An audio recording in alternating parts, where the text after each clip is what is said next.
Jadi neraka itu ada ya 7 tingkat. Setan, jin, iblis, kata Nabi dalam hadis Ibnu Abbas, itu tingkat keempat. Dan tingkat yang paling bawah dasarnya itu orang munafik yang menghuni itu. Artinya azab orang munafik ini lebih hebat dari setan. Itu kenapa orang munafik disebut setan tuh. Di Al-Baqarah kata Allah, wa iza khalau ila syayatinihim. Nah, jadi orang munafik itu juga disebut setan, bahkan lebih hebat dari setan. Nah, karena itu Bapak Ibu, Allah menyebutkan ciri-ciri orang munafik ini di ayat yang kita bacakan tadi, An-Nisa 142, agar kalau ada indikasi sifat-sifat ini ada pada diri kita, segera obati. Karena munafik itu penyakit hati. Kata Allah, fi qulubihim maradun. Itu penyakit yang ada di hati yang orang lain tidak tahu. Kalau kafir jaleh Bapak Ibu, tampak orangnya. Tapi kalau munafik tidak jaleh. Dia penyakit hati. Kalau tidak diobati cepat, fazadahumullahu marada. Penyakit itu akan bertambah berat hingga akhirnya hatinya mati. Nah, karena itu Allah sebutkan ciri-cirinya di sini supaya kita mengukur diri. Mari kita lihat apa ciri-ciri orang munafik itu. Pertama kata Allah, innal munafikin yukhadi'unallah. Orang munafik itu cirinya pertama dan yang utama curang. Yukhadi'un itu curang. Itu kenapa Bapak Ibu kalau hadis yang sahih itu tentang orang munafik, semua kecurangan tuh. Bila bicara dia bohong, bila berjanji dia selalu mengingkari, kalau dia dikasih amanah selalu khianat, curang. Itu kenapa kata Allah di surah Al-Mutaffifin, wailun lil mutaffifin. Nabi ditanya, apa itu well ya Rasulullah? Well itu wadi fi jahannam, lembah neraka jahannam. Jadi well itu lembahnya. Kalau lembah itu paling bawah tuh. Jadi kata Nabi, jahannam itu dalam hadis Bukhari itu sangat dalam tuh, makanya malaikat menjaga neraka itu bukan di depan tapi di atas. Di At-Tahrim ayat yang ke-6, alaiha malaikatun ghilazun syidad. Neraka dijaga di atas, bukan di depannya. Dan neraka itu dalamnya kata Nabi, lau ursilat hijaratun min fauqiha, kalau batu besar dijatuhkan dari atas, lawa salat ila qa'riha ba'da sab'ina kharifa, baru batu itu sampai di bawah, di dasarnya, di lembahnya itu setelah 70 tahun jatuh. Bara dalamnya neraka itu Pak, itu api itu Pak.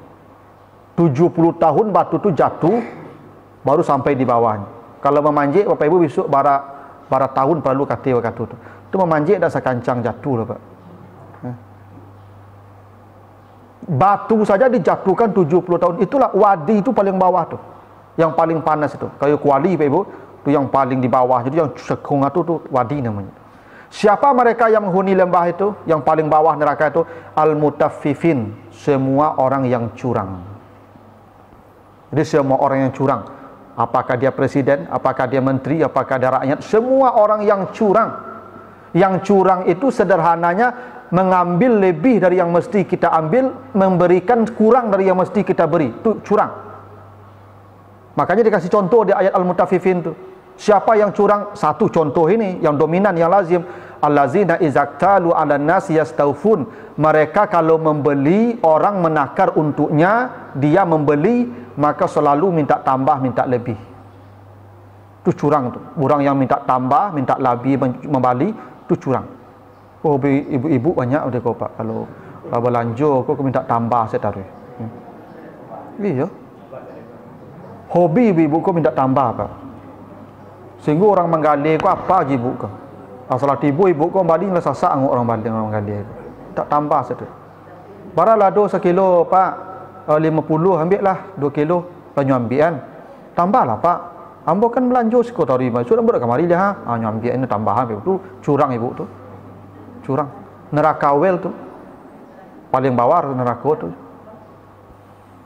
Ya, kadang awak ko tak sadar curang Pak.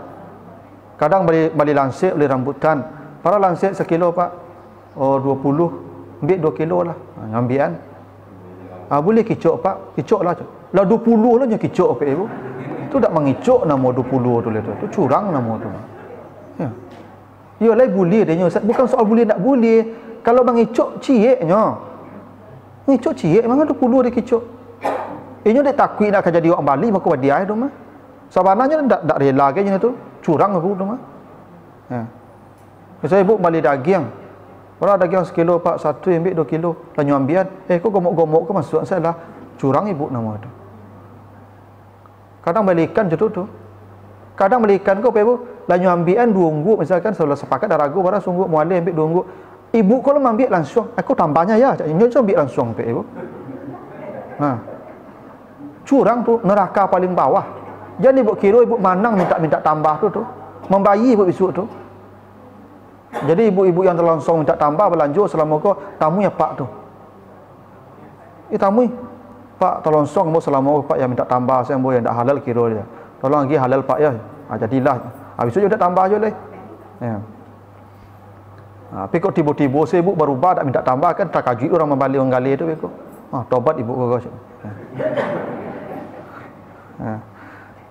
Jadi jangan Bapak Ibu kira pedagang yang banyak curang, yang paling banyak curang tu pembeli. Kadang isi pasar tu banyak pembeli, pedagang tak warah Bapak Ibu, pembeli yang banyak di pasar tu mah. Dan ternyata yang paling banyak pembeli yang minta tambah tu. Ini curang tu mengambil lebih banyak, tu curang nama itu. Makanya pedagang saketik yang curangnya tu makut nombor 2 letaknya izakalu awazanu, apabila mereka menjual, mereka yang menakar untuk orang baru yukhsirun, barunya kurangi takaran timbangan. Tu pedagang tu yang kedua tu. Cuman pembeli yang paling banyak curang. Nah, semua orang yang curang itu munafik. Ada yang dikasih munafik. Ya. Ibu dia pergi belanja dia apa untuk bari sambal. Tu bu balik ke jilbab. Curang tu. Ya kau beli sambal ibu. Jangan beli ke jilbab. Kalau jilbab minta lah. Iya. Orang nyuagi cilok. Tu namanya. Nak nyuagi dapat cilok. Ibu-ibu boleh mencilok? Boleh. Hadis sahih tu. Ya. Isteri Abu Sufyan, Hindun, isteri Abu Sufyan mengadukan Nabi, "Ya Rasulullah, inna Abu Sufyan rajulun syahih." Wahai Rasulullah, Abu Sufyan suami ambo kayu, nyum pedagang, ya bisnismen, piti banyak, tapi magi belanja sempili. Tak pandai cukup magi belanja kambo lah. Apa perintah Nabi kepada Hindun? Khuzi ma yakfik, ciloklah. Lah. Ibu boleh mencilok ya? Boleh. Dengan catatan suami kayu tapi simpili. Ya. Gaji kadang pak 10 juta sebulan. Sambal badaka bada kan. Bangkit sariawan dimakan bada. Cilok lah leh. Bali daging. Bali ayam. Bali telur kan? Ya. Atau beli jilbab lah 1 tahun minta beli jilbab bisuk ya. Cilok dah leh. Boleh. Ya. Tapi ada batasnya Bapak Ibu. Nabi tak mutlak menyuruh mencilok lah. Ma yakfik. Ciloklah sesuai kebutuhan pokok. Kebutuhan pokok Ibu. Bali sambal, bali bare, susu anak, belanja anak, kau nak cukup lagi apa, ambil. Tu hak ibu tu, ambil. Tak perlu kita bapak, ambil saya. Siloklah. Tapi untuk bali HP rancak, ambo dah tanggungjawab boleh buat. Jangan bawa satu ambo di akhirat besok. Kau di sidang ibu besok di akhirat, encilok ibu ya. Yo. Bagi encilok ibu, suami ibu cekeh. Doa ibu encilok bali HP rancak, saya nyuruh ibu tu start tu dulu. Jangan bawa satu bapak ibu. Ya. Kalau kebutuhan pokok, ambillah. Tanpa minta izin, ambil. Tu hak ibu. Ya. Cuman saran ambo kalau ibu mambil ya, kalau ibu encilok ya, jangan kadang-kadang benar. Kalau ada 10 juta piti apa, jangan 1 juta diambil nampak hilangnya. Ambil 100.000 tapi rutin.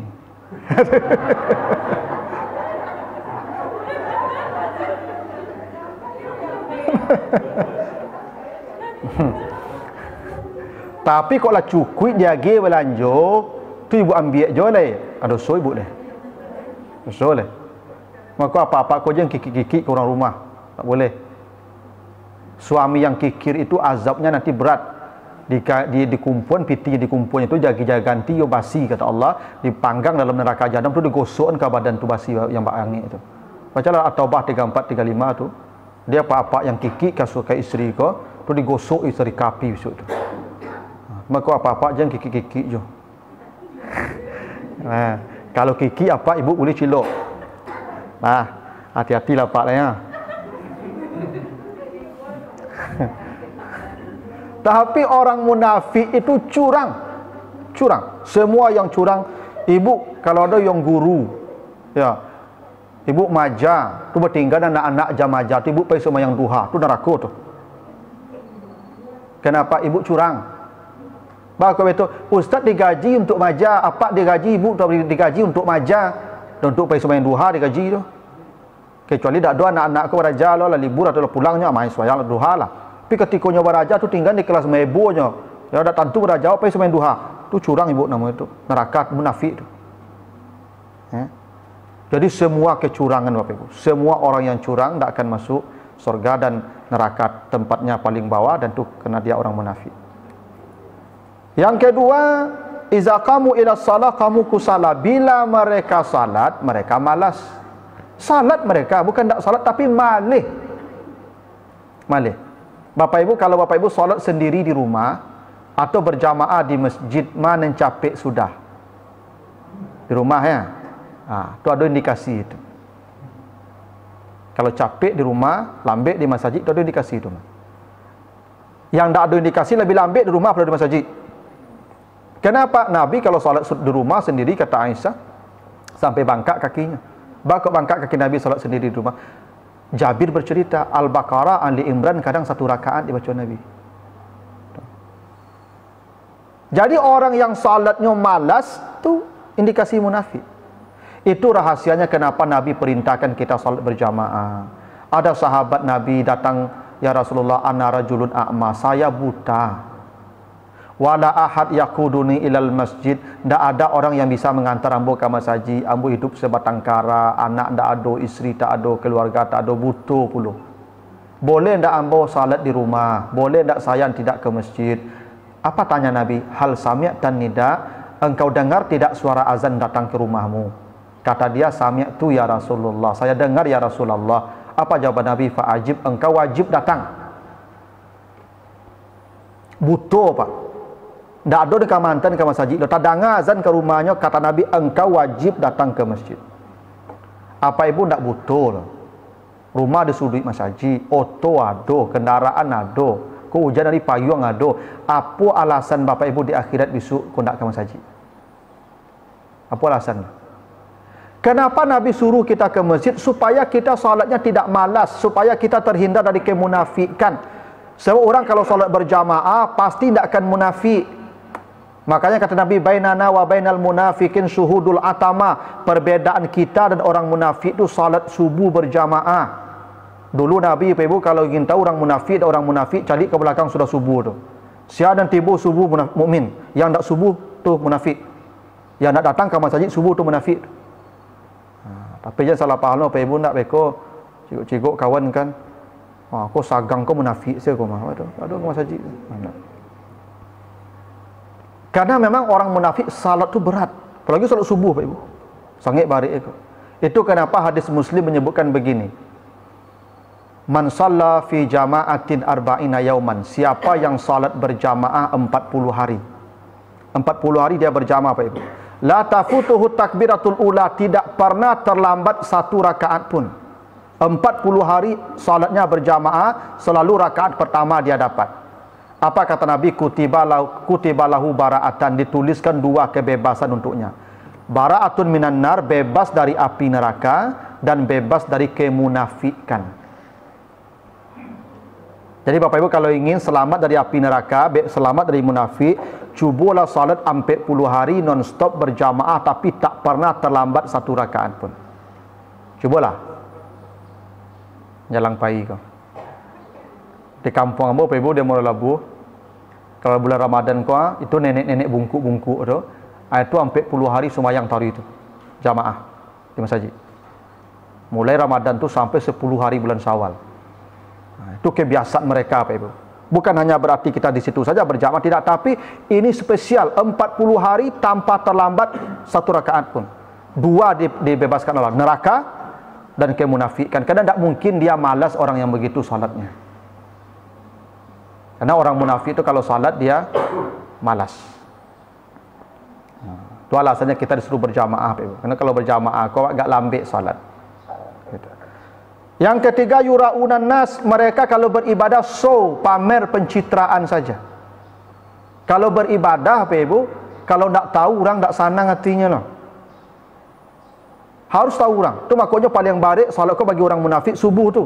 Askalus salati alal munafikin suhudul atama. Yang paling berat salat bagi orang munafik subuh berjamaah. Apa itu? Tak nampak orang nyupai tu. Kalau zuhur kan nampak orang sekomplek. Tapi kalau subuh saya mencari, tak ada nampak. Maka barik bagi orang munafik yang tak nampak orang tu. Kini kau Pak Ibu, kita disuguhkan media, alat yang membuat kita ini munafik, bahkan bukan hanya menghabiskan semua amal kita. Karena kata Allah, la tubtilu sadaqatikum bil manni wal adza kallazi yunfiqu malahu ria'an nas. Ada orang-orang yang menghapus semua amalnya, dan bukan hanya menghapus amalnya, dia nerakanya paling bawah. Siapa mereka itu? Yura'unan nas. Kini kau Pak Ibu, kita punya media kuah, smartphone kuah. Iko setan generasi baru Pak Ibu. Orang kini kau berlomba-lomba untuk memamerkan amalnya jiko. Pai sembahyang tarawih ke masjid raya tu bawa foto selfie tu. Langsung dia update tarawih di masjid raya. Tahu orang sana dunia. Korban di foto lo jauhi kau. Korban kami sekeluarga tahun ini. Nah dia pulak lu dah. Habis tu mah. Pai haji, pai umrah macam tu je. Lain di rumah tu antuk saja Pak. Tapi di bandara lah selfie dia. OTW menuju tanah suci. Mohon doa restu. Ya mohon doa restu, doa modus kau Pak. Masuk komentar kawan. Pai umrah ibu ya, selamat ya. Jawab langsung tu. Alhamdulillah lah. Kau yang ketiga, mak dua ke belakang tu habis tu Pak Ibu. Kini orang berlomba-lomba Pak memamerkan amalnya, menghapus. Aku media untuk jadi orang munafik. Kalau orang munafik itu memang selalu dipamerkan. Kalau tidak tampak orang baliknya berbuat baik kau. Ustaz, kalau betul tu tak boleh kita tampak orang Ustaz. Boleh. Baca Al-Baqarah 271, in tubdus sadaqat fa ni'ma hiya. Kalau kau menampakkan sedekahmu untuk memotivasi orang baik. Ibu bersedekah 1 juta, ambo 1 juta. Nampak orang 1 juta, dengar orang ibu sedekah 1 juta. Tapi tujuan supaya orang termotivasi dalam sedekah. Ada orang sesudik tu ibu kau menggali bakwan 1 juta sedekah. Ambo menggali ame 5 juta ibu menggali ame kau. 6 juta ibu yang seperti yang menggali bakwan kau sedekah kau. 1 juta pertama tambah 5 juta sedekah ibu kau. Tapi setan kau nyo santiang Pak Ibu. Nyo ciri orang ria tu bahagia dipuji, kecewa ndak dihargai. Begitu mangkat tangan ambo 1 juta, nyo gabi di kawan sabala langsung. Ibu sedekah banyak-banyak ya. Laleh. Ada ni citu dan kalau sedekah kau tak pandai ketek lah, kau 1 juta kau ketek kau dari dulu lah. Pak Ibu. Itu menikmati pujian nama tu. Habis tu Pak. Habis. Kalaupun dipuji alhamdulillah cukup segitu saja. Bahkan orang munafik itu Pak Ibu, orang yang ikhlas itu kan lawan munafik itu ikhlas orangnya. Dia takut orang berterima kasih. Bacalah surah Al-Insan ayat 12 tadi itu.